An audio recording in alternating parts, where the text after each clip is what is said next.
protectionism. He just say, no, it cannot. For example, we have built the Australia, some local, the electricity network. Yeah. I just bit. And only small shareholder, not a majority. He told me, no, you cannot do this. I said, okay, I cannot. So you're saying that is a form of investment? No. You're saying it's not? I don't think your country is protectionism. He just thinking about maybe the electricity network a little sensitive for CIC. Okay. Sure. But CIC only for thinking this is a good infrastructure. I think what's missing from the debate here is the cost of some of these decisions. So on Huawei, we don't really know the cost, but there's been a discussion of what the cost might be, maybe slower or more expensive 5G.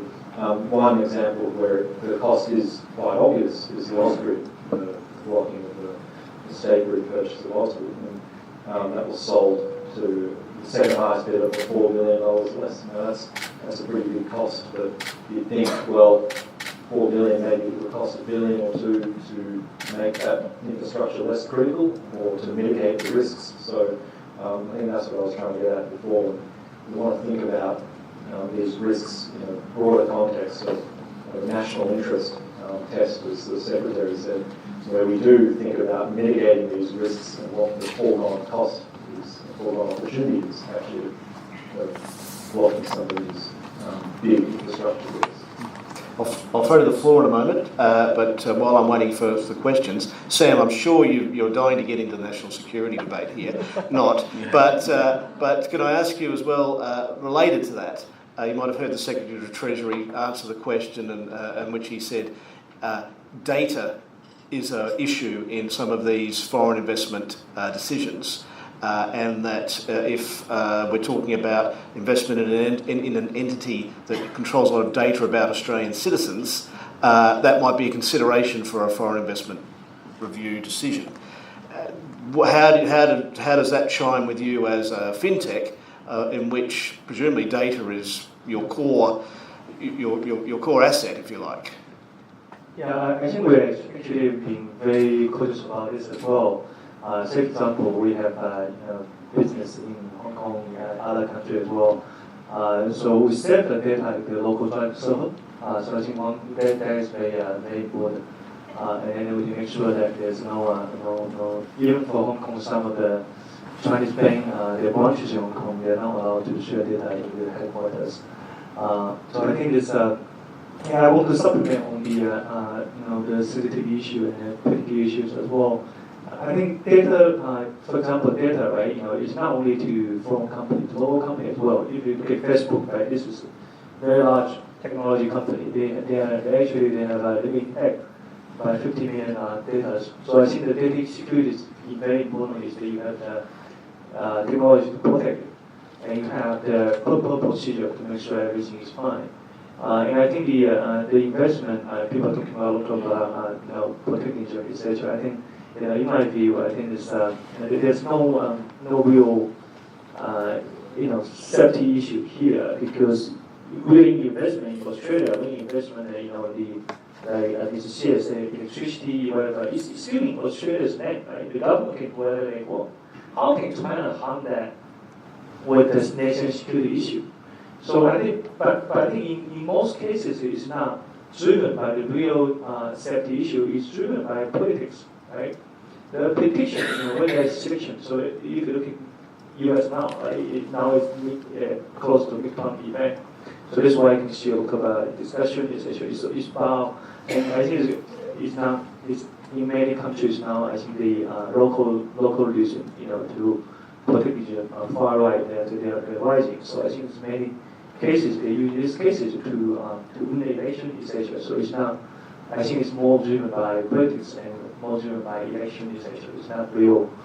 How can a Chinese company or whatever company, English company, buy a world company and in China and in Australia, they're small investors, it's still run by the Australian management. How can they, there's I think the real safety issues, but data It's different. Data, I think, is not only applied to foreign companies or private equity companies. Oh, data. Yeah. Okay, we'll open it up at the back here to begin with, and then we'll come down to here. Thank you. I'm Paolo Subacchi. I'm Chatham House, London, and also ANU. I have a question for the board, and I'd be interested to see your view on governance of public listed companies, and again, the role of Chinese investment and investment in particular in this company. And I'd like particularly to see Mr. Xi's view on the appetite and the interest to take an active role in the companies where CSC invests. And I'm referring particularly to shares, stakes, which imply a more, a seat on the board, and obviously also disclosure rules that for large investors. And also I would like to have your view on activism in investment. The corporate governance? 公司治理结构还有那个怎么参与公司的管理方面。 Because the CIC generally, we own and small shareholder of some company. We have not a control. So generally in the developing country, we think in this company, the corporate governance is okay. But only one case is very specially. In the 2008, and one American big financial institution is very deep the trouble. So investment, CIC investment, this financial institution, we hold and almost very big shareholders. Then we look at this financial institution corporate governance. We want give me one chair of the director board member. So only this case.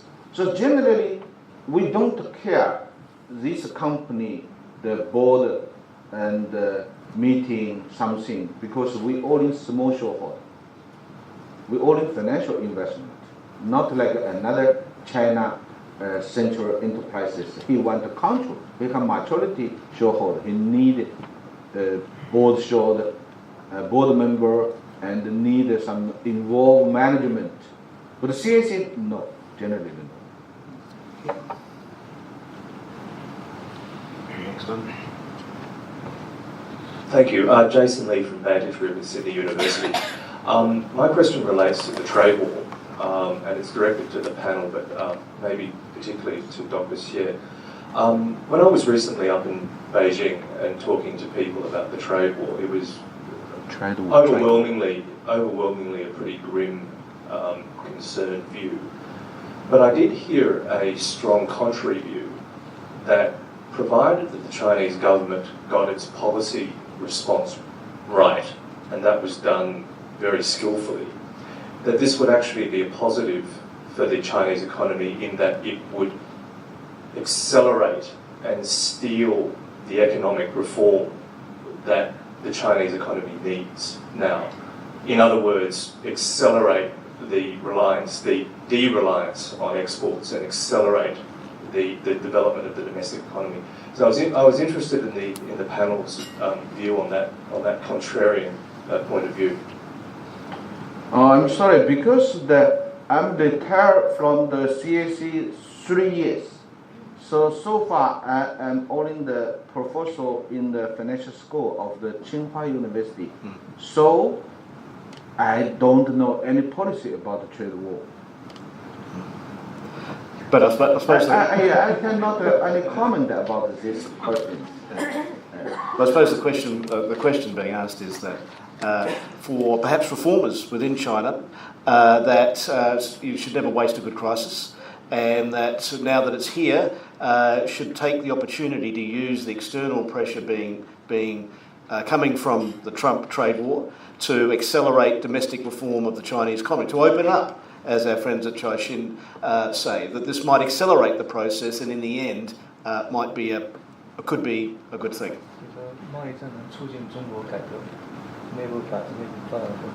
Because I think in internal reform, especially I very research the China financial reform, and so far China financial reform and open policy, especially this year, we have the big step.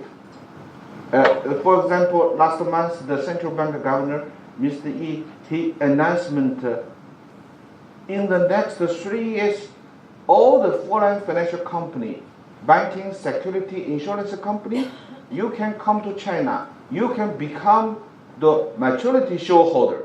You can do every business like Chinese banking and security company. So this is very, very big reform policy just announced last month. Very clear.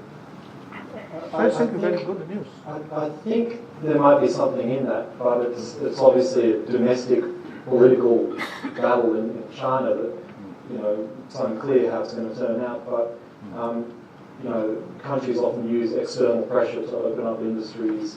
Some of that pressure is useful trade negotiating pressure. In this case, it's less useful external pressure. But the speeches that Xi Jinping has given in the Davos forum last year and the forum in China earlier this year, the Boao forum, they all outline some of the reform priorities and opening up. And he said all the right things. It's now just up to Chinese system to follow through and for Xi and the reformers to walk the walk and not just talk the talk. So opening up the financial sector, and there's stuff happening there. It's just, I think many people are frustrated at how slowly that's happening.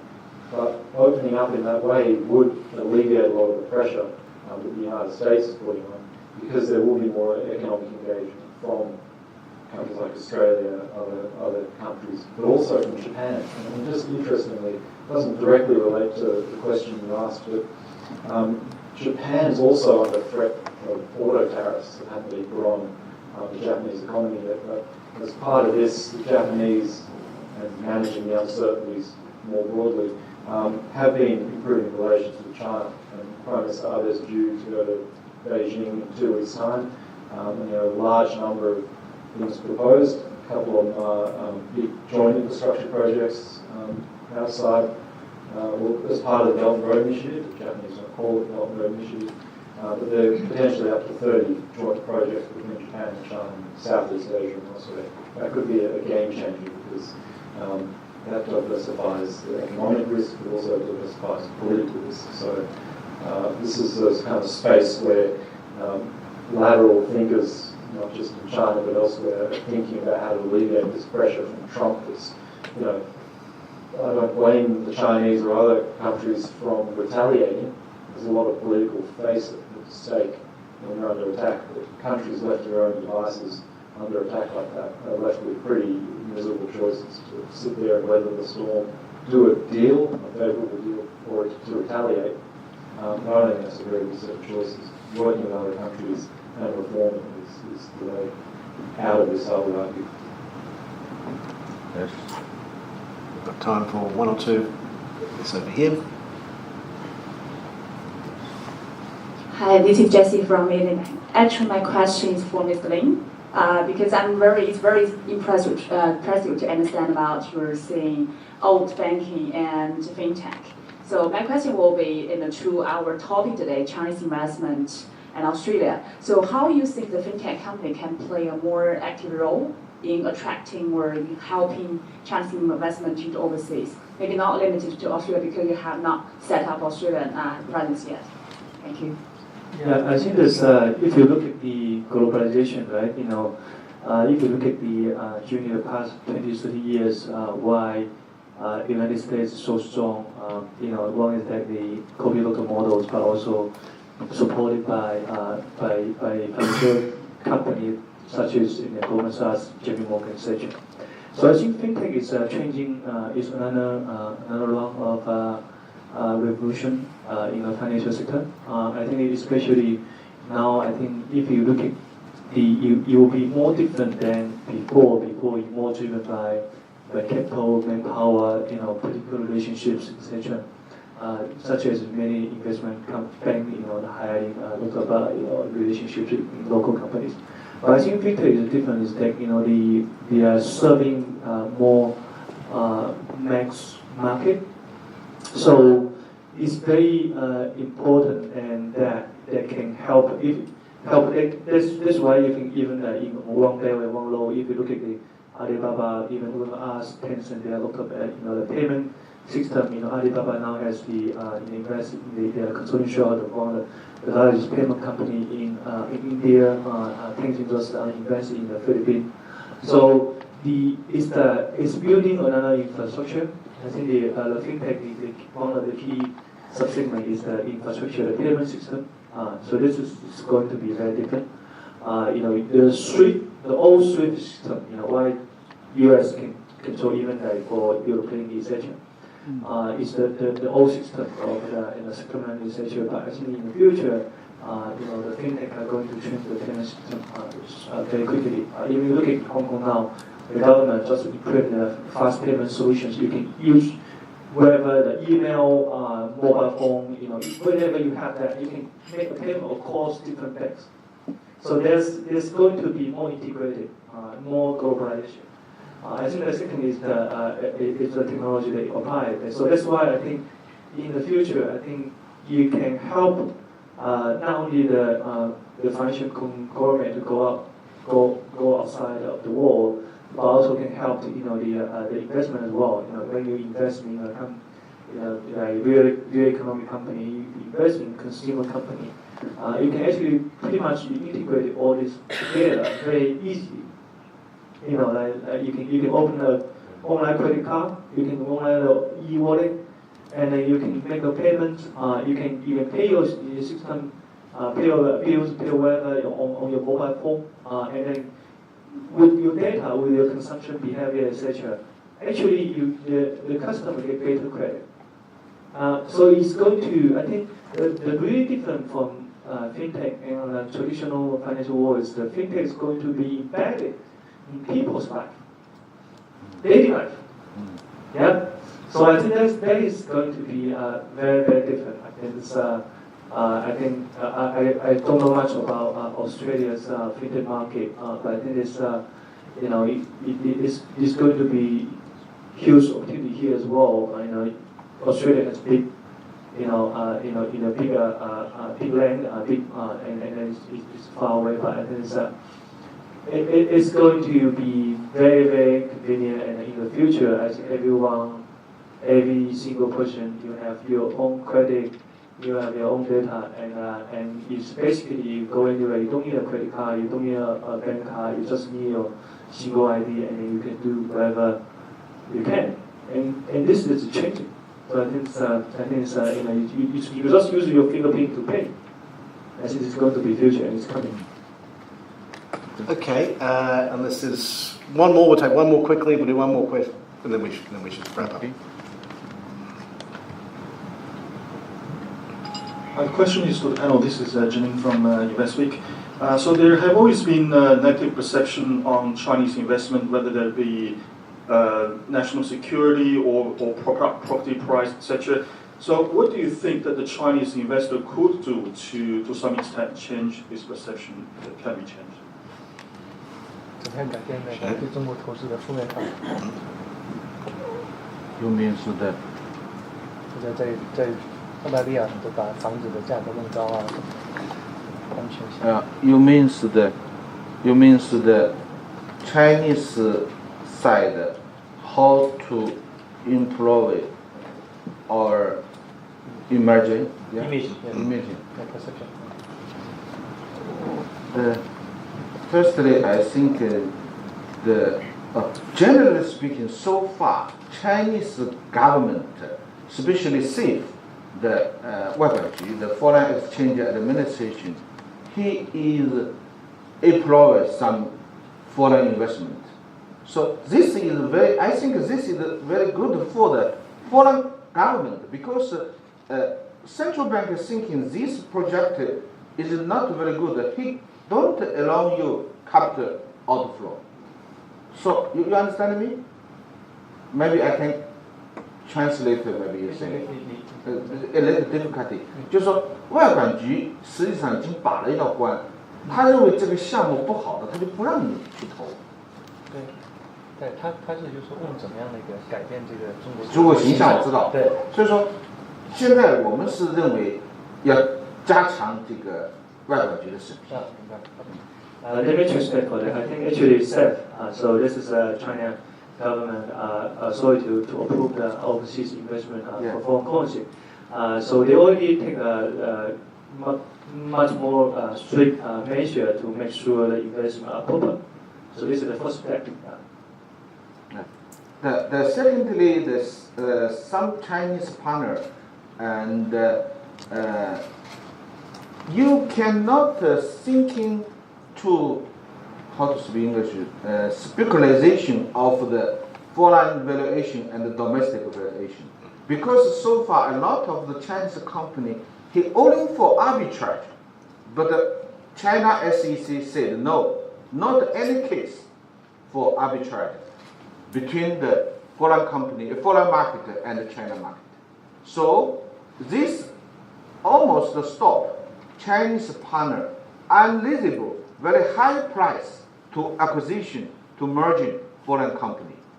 This is a very bad image for Chinese partner, because especially a lot of the European countries, he not like a Chinese partner to merging and pay very high price to merging the European small company. So European government don't like some Chinese this model, this business model. Also, Chinese SEC so far also very stop some model like this. This is the Chinese partner so far. We don't do something like this. Cannot offer very high price to merging foreign company, then to change everything, this company, to put this company in the China, some listing company. Cannot do something like this. This, I think, this is a very big development for the Chinese investment partner. And maybe we should finish up. And Jenny, what would you say? What would you advise big Chinese investments in perhaps critical infrastructure assets in Australia, how they go about it? For the critical infrastructure, I think it becomes difficult because it's part of the much broader picture that is determined by governments and by the critical infrastructure centre and all of these issues, as I said before, are kind of more sensitive than they were. But in terms of how China tries to, I suppose, improve, because this is not just happening in Australia, as has been mentioned. There's a kind of pushback in all sorts of countries, both in Southeast Asia, in the US, and Europe, as well as Australia. And I think being incredibly sensitive to the local kind of community concerns must help, and certainly not trying to taking majority stakes always raises all sorts of red flags, and it's going to do so more and more in future, I think. Okay, with that, everyone, can you please put your hands together to thank our panel? Thank you. Michael.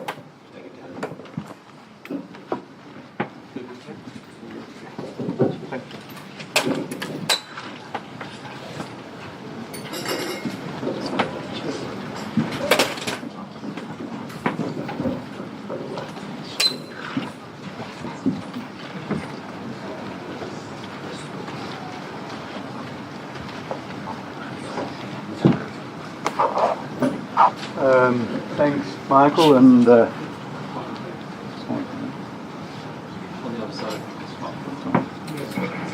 thanks, Michael, and thanks to the panel on Chinese investment more broadly.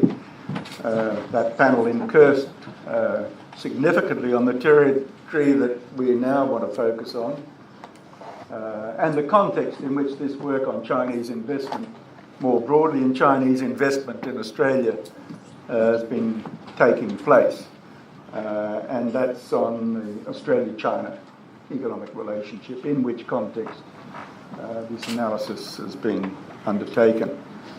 And to join me in this panel, I welcome Hu Li again, Heather Ridout, who's Chair of Australian Super, formerly CEO of Australian Industry Group, and also formerly a member of the Reserve Bank Board of Australia. Andrew Parker from PwC, whom you've already met, and Malcolm Broomhead, who's on the board of BHP, and of course Chair of Orica. So thanks very much for joining us. As people have said already, the Australia-China relationship, economic relationship, is big. And Andrew and Phil and others have laid out the dimensions of that, both in trade terms, in terms of the movement of people between the two countries, students, tourists, and very frequently China's also our biggest source of migration these days. So this is a big relationship. And yet, in the last couple of years, there's no question that the Australia-China economic relationship and relationship more broadly has hit a rough patch. We've been talking around that a bit during the course of the conversation thus far. And when you talk to people in China in particular, this seems a bit strange. People are a bit confused about why this is so. Maybe they shouldn't be confused, but they genuinely are confused by why this is so. And they're confused, essentially, they say, because, they thought the Australia-China relationship was in good shape, especially the economic relationship was in good shape. It's gone through some big changes, especially since the commodity boom peaked and we came back. But the adjustments through those changes have been remarkably effective and efficient, reflecting, the workings and deep integration of the two economies, of the market, full bore. If you take the commodities boom, take iron ore, Malcolm, in China, we've seen in the last, since the boom peaked in the last 5 years or so, China rapidly increased import dependence on iron ore, from 61% of total supplies procured by the iron and steel industry to 80%, 81% of total supply. So this is a huge increase in international market penetration of the Chinese economy. And contrary to the Jeremiahs, we've seen in the same period the Australian suppliers increase their market share in those import procurements into the iron ore trade in China, from about 40%, 43% to over 61%. So this is a pretty remarkable, relationship that symbolises a market working well in full blossom around the shifts in relative prices and demand structures and supply, competitive supply out of Australia taking place before our eyes, and yet, there's something wrong with the relationship. So that's a bit of a puzzle, and people are confused about that. And then there are all the other dimensions of the relationship that people have talked about. And on the Chinese side, Australia, though it's a small, middle-sized economy in the global economy, ranks pretty high as a significant supplier of these raw materials into China. About a quarter of these raw materials come out of Australia, so we're not insignificant in the Chinese market. So we've got a big partnership. It's a deep partnership. It's our biggest, and it's important in strategic areas to China. So what's wrong with it? And clearly there are a few things wrong with it. Foreign direct investment has been a big growth area, and it's hit troubles around what's going on in China, but also the policy response and to some extent the community response here.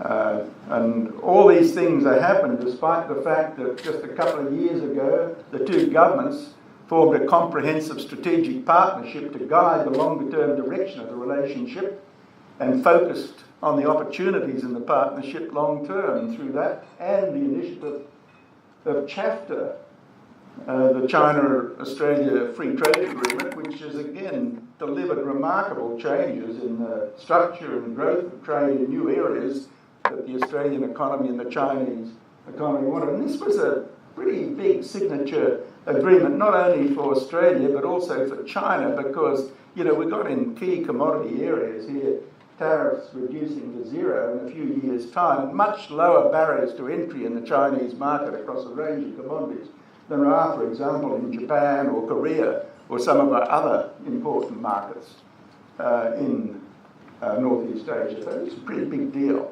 So what has actually gone wrong with the relationship? I'll make a few suggestions, but I want to talk to the panel about what's gone wrong and what to do about it. You know, first of all, as people have hinted, you know, the Australia-China relationship has been caught in the backwash of geopolitical developments, especially focused on the China-US relationship, that have knocked it off course a bit. And we've been caught in the undertow of that and sort of coming to terms with managing that.